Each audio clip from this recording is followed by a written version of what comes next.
بچه ها شورت ویدیو کلن یه خاصیتی داره. من به این دید بهش نگاه میکنم که انگار اومده که یه معجزه برای چنل ها کلن رقم بزنه.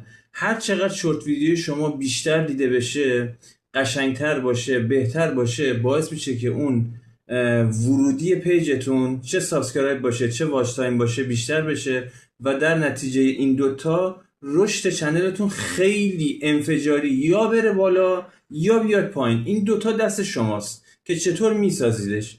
پس دوتا فاکتور شما الان میخوام بهتون بگم که اگه این دوتا فاکتور رو واقعا رعایت کنید میتونه انفجار تقریبا ضریب 1000 براتون بیاره توی چنلتون، توی رشد چنلتون. اولیش سئو. سئو چیه؟ اون تگ و هشتگی که اصطلاحا شما به کار میبرید توی اون شورت ویدیو. اون تگ و هشتگ رو از کجا بیارید؟ توی خودتون با نبوغ خودتون بنویسین یا نه؟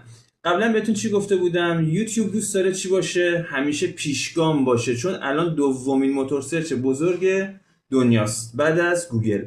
دوست داره بزرگ باشه. اون هم دوست نداره هیچ وقت از اخبار روز، از اتفاقایی که در روز داره میفته عقب باشه. اون هشتگ و اون چیزایی که شما میزنی ولی ربطی به اون اخبار نداره اصلا. شما نباید اینو با اون قاطی کنی. شما باید در مورد اون محتوایی که میسازی بهترین هشتگ و تگ رو استفاده کنی. حالا این تگ و هشتگ اصلا از کجا بیاری؟ برنامه‌ای هست به نام یوتیوب تولز که شما میای مغز اون محتوایی که تولید کردی، مثلا راجع به خودکاره می‌نویسی، خودکار سرچ رو میزنی، براتون بهترین و جدیدترین و بروزترین هشتگ ها و تگ ها رو میاره، وارد اون موقعی آپلود وارد میکنید و اون کارش تموم. این مورد اول.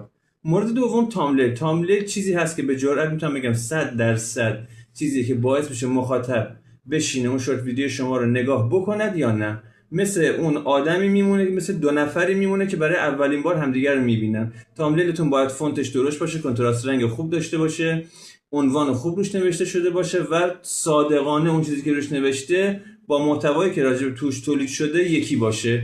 اگر این دوتا رعایت کردی خودت میتونی ملموس ببینی که چطوری به رشد پیجت کمک میکنن شورت ویدیوها.